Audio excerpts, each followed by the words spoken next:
Eddy Hearns from Matchroom, he spills the beans about what was going on between the mega showdown fight between Jaron Ennis and Brian Norman Jr. I guess they were both going back and forth negotiating the fight, and Eddy Hearns offered him $750K. But he rejected the offer and he wanted more money. So he sent a counter offer, and every time Eddy Hearns, when he got a counter offer, he kept increasing $250,000 every single time until it tallied up all the way up to $1.7 million. I know $1.7 million is a lot of money to most people, but this is gonna be for the whole team, not just for Brian Norman Jr. And it is a pretty good amount of money because Brian Norman Jr. is not really a big name or a big commodity. And he is still building his name, just like Jaron Ennis. I think they're in the same shoes, but I believe Brian Norman Jr.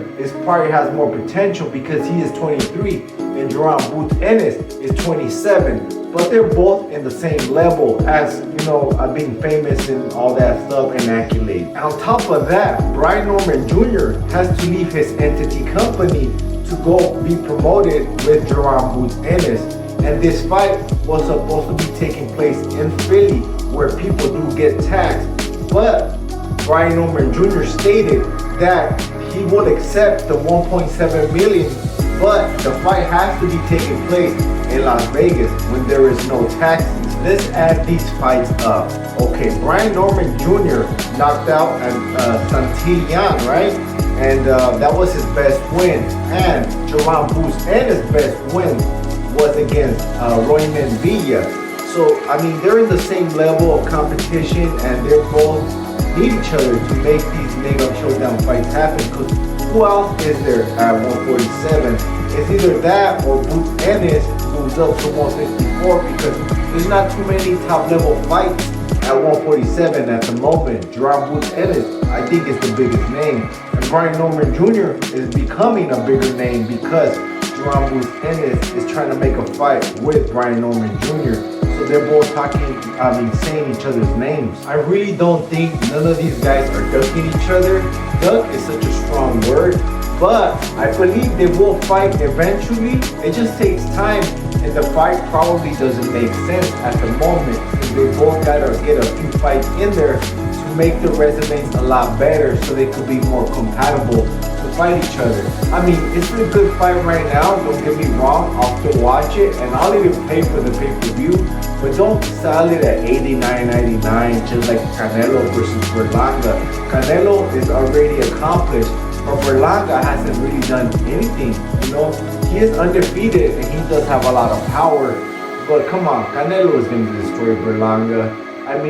Anything can happen, but this will be the upset of the year. If Berlanga beats Canelo, do you guys think it will be more of an upset than it was Mike Tyson versus Buster Douglas, or around the same level? But check this out, champs. If Brian Norman Jr. really thought that he would beat Jaron Ennis, I think that he would take a pay cut, or he wouldn't be asking for so much money. But I really don't think that he believes that he can beat Jaron. Shoot, not even Terrence Crawford thinks that he can beat Jaron. That's why he's asking for a ridiculous amount of money, or he's just flat out saying he would never even fight Jaron. So a lot of people are ducking Jaron but Jaron did not look so invincible against Venetian. But I really hope this fight does take place. And usually nobody really ducks anybody. It's just the business of boxing. Sometimes the fight is not ready, or the promoters don't want it. It's not really the boxers. The boxers always want to fight anybody. Look at Venetian. He fought Terrence Crawford, then Jaron Ennis. And I believe he had a fight in between, but come on. Jaron Ennis and Terrence Crawford, only one fight away from your opponent. Man, that is a G right there. I say Jaron Ennis, if he doesn't get the Brian Norman Jr. fight, I think he should move up to 154, and he'll be a perfect fit for all the top guys. Look, we got Charlo, we got Tim Tszyu, we got Virgil Ortiz, and a bunch of other names, Terrence Crawford, Errol Spence, Sebastian Pandora. I think the 154-pound division right now has the most talent and the most stars.